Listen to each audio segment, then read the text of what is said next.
Hello my dear students, welcome to the channel.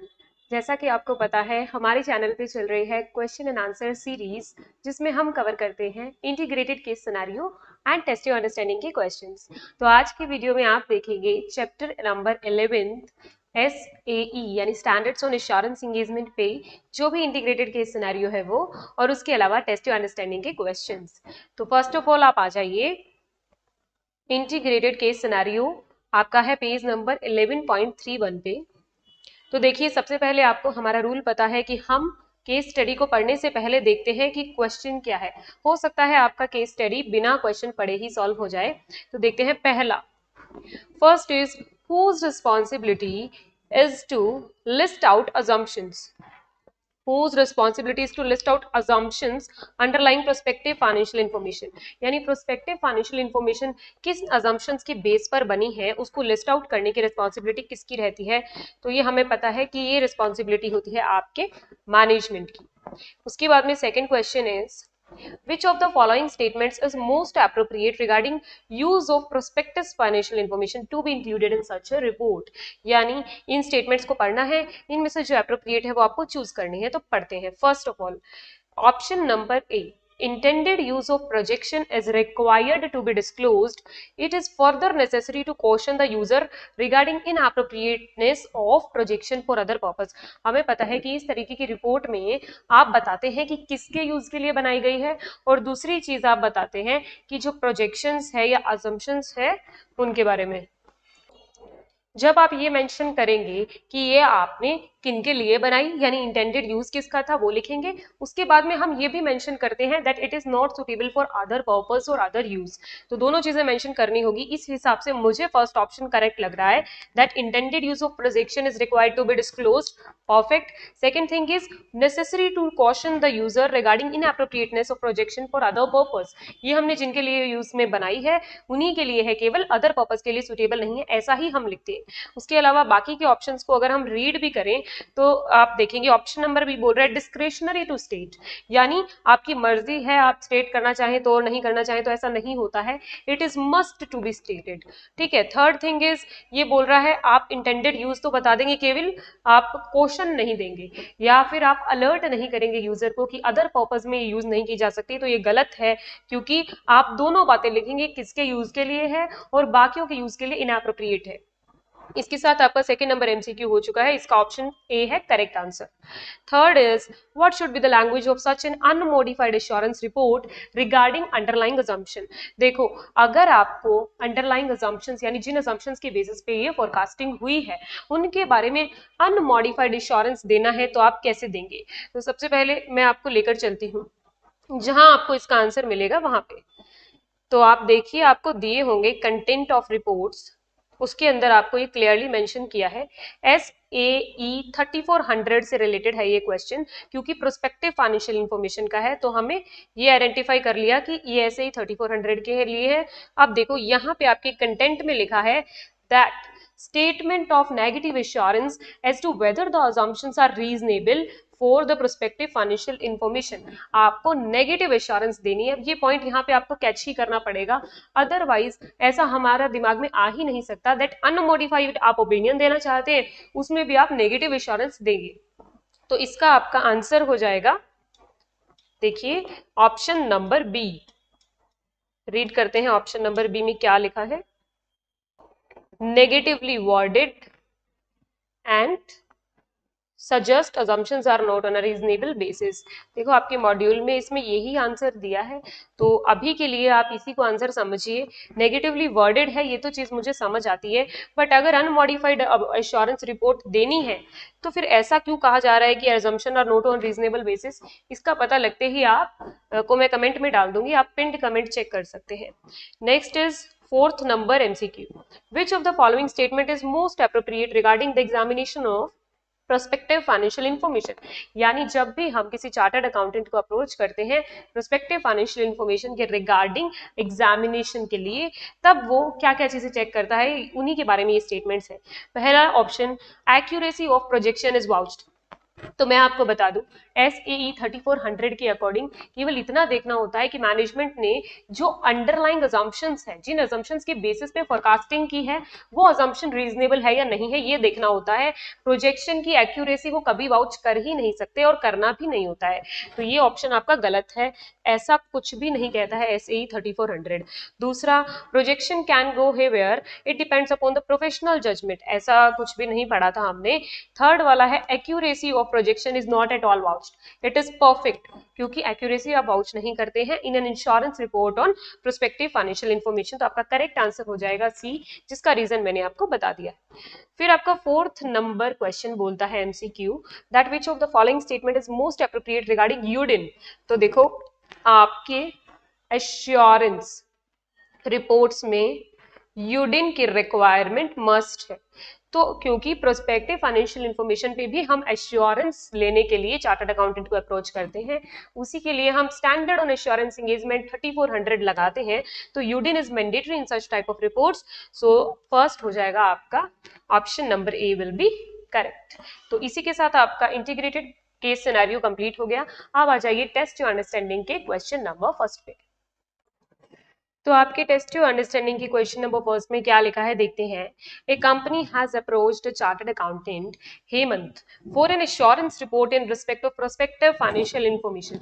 इतना पढ़ते ही आपको दिमाग में लाना है कि कौन से ऐसे स्टैंडर्ड्स होते हैं जो एप्लीकेबल होते हैं किन पे, जब आप किसी चार्टर्ड अकाउंटेंट को अप्रोच करते हैं for providing assurance on prospective financial information.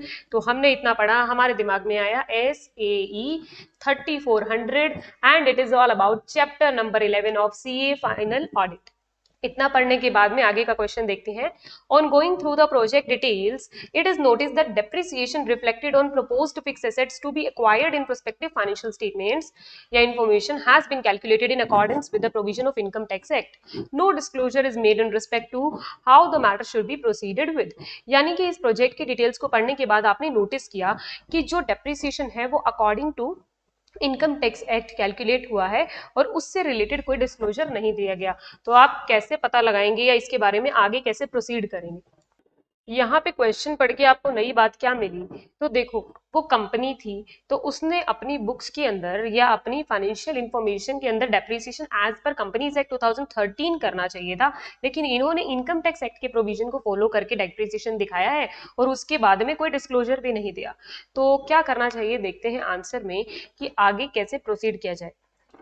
Answer को रीड करने के बाद आपको नजर आएगा that in such type of engagements it is the duty of professional accountant, यानी उस सीए हेमंत की ये ड्यूटी थी ये देखना that prospective financial information is based on consistent basis with historical financial statements.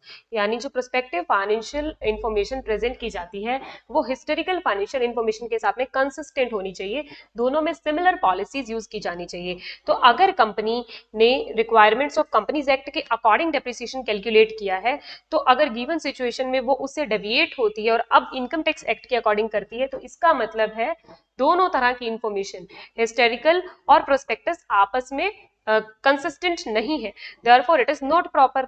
अब करेगा क्या, projection has not been prepared on a consistent basis with the historical financial statements, तो using appropriate accounting principles needs to be stated whether when presentation and disclosures are not adequate। अब देखो, हेमंत तो जो है CA है जिन्हें हमने भेजा है चेक करने के लिए, उन्हें मिल तो गया that these two are inconsistent. अब वो करेगा क्या, जब उसे लगेगा प्रेजेंटेशन एंड डिस्क्लोजर एडिकेट नहीं है तो क्वालिफाइड या एडवर्स ओपिनियन दे देगा अपने अकॉर्डिंग या फिर विड्रॉल कर लेगा एंगेजमेंट से। तो क्वेश्चन को रीड करते ही आपको एनालिसिस करना पड़ेगा चीजों का, उस क्वेश्चन को पढ़ के आपको पता ही नहीं चलेगा कि कहाँ पे इनकंसिस्टेंट है। तो पूरा पढ़ोगे, जब उसमें आपको दिया कि इनकम टैक्स एक्ट के अकॉर्डिंग किया है प्रेजेंटेशन, उसी टाइम ट्राई करना चाहिए कि कंपनी है, कंपनी अपनी फाइनेंशियल इंफॉर्मेशन को प्रेजेंट करती है एज पर कंपनीज एक्ट, ना कि इनकम टैक्स एक्ट। तो अगर ऐसा किया गया है तो डिस्क्लोजर होना चाहिए था, डिस्क्लोजर नहीं है तो वो चार्टर्ड अकाउंटेंट क्या करेगा, वो अपनी रिपोर्ट में उस तरीके से देगा कि क्वालिफाई करना है, एडवर्स करना है, वो डिसीजन अपने अकॉर्डिंग ले लेगा। तो ये था आपका टेस्ट योर अंडरस्टैंडिंग का question number first. Now let's move to question number second. क्या लिखा है इसमें, Bansi group is a leading institution running prestigious post graduate course in the field of management. ठीक है, बहुत बड़ा इंस्टीट्यूट है जो मैनेजमेंट की फील्ड में एक अच्छा कोर्स करवा रहा है। Its financial statements are audited by independent auditor. Before the start of his academic session the board has outsourced its entire process. यानी क्या किया इसने, अपनी प्रोसेस कौन सी, जो inviting student application, submission of application and collection of application fees including late fees, अपने काम से रिलेटेड एक तरह से आप मान सकते हैं एडमिशन से रिलेटेड सारा काम आउटसोर्स कर दिया।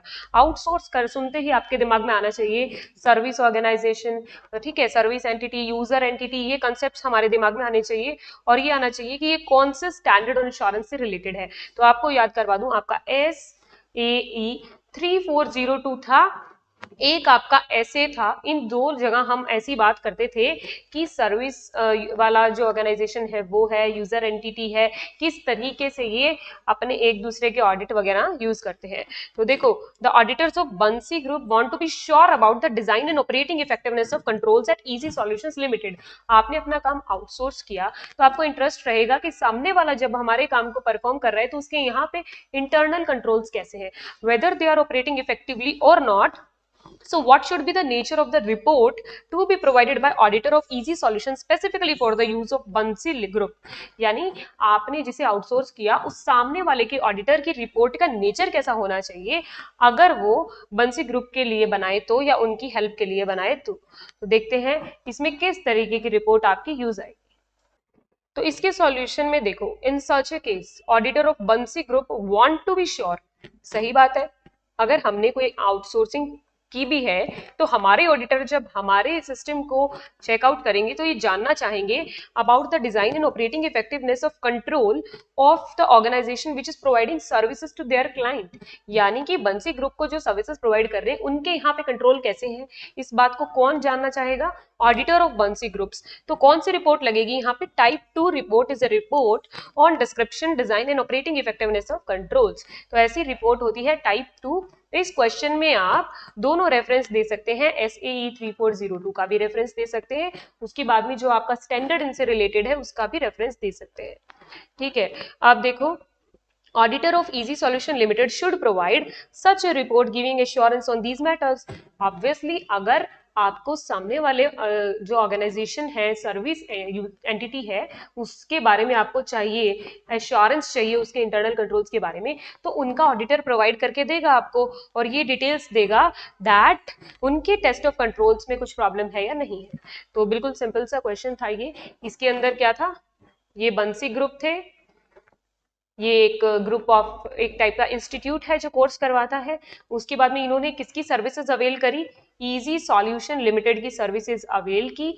तो इनका मतलब ये है कि इजी सॉल्यूशन लिमिटेड के ऑडिटर्स जो है उन्हें टाइप 2 रिपोर्ट देनी होगी बंसी ग्रुप के ऑडिटर्स को। अब आ जाइए टेस्ट अंडरस्टैंडिंग के क्वेश्चन नंबर 3 पे। तो क्या लिखा है, The management of S Limited requests you to accept an engagement to report on the compilation of proforma financial information। देखो आ गई बात आपकी compilation of proforma financial information की। आपको मैनेजमेंट ने रिक्वेस्ट किया है कि ऐसी एंगेजमेंट को एक्सेप्ट कीजिए जो आपको रिपोर्ट में हेल्प करे प्रोफोर्मा फाइनेंशियल इंफॉर्मेशन से रिलेटेड। हमें याद आ जाना चाहिए इतना पढ़ते ही कि कंपनी अपने प्रोस्पेक्टस में डालने के लिए प्रोफोर्मा फाइनेंशियल इंफॉर्मेशन को प्रिपेयर करती है और उसी से रिलेटेड जब वो एश्योरेंस लेना चाहती है तब वो एक प्रोफेशनल को अप्रोच करती है और उसमें लगता है SAE 3420।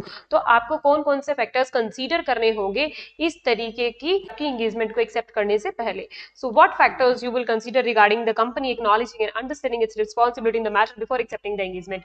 तो ये तो बिल्कुल डायरेक्ट क्वेश्चन उठ के आया है कि ऐसे एंगेजमेंट को एक्सेप्ट करने से पहले आप कौन से फैक्टर्स को कंसीडर करेंगे कि कंपनी को अपनी रिस्पॉन्सिबिलिटीज को कैसे एक्नॉलेज करना चाहिए, वो फैक्टर्स आपको बताने हैं। तो ये इसके आंसर में दिया है कि कंपनी की रिस्पॉन्सिबिलिटी कैसे कैसे एक्नॉलेज करेंगे।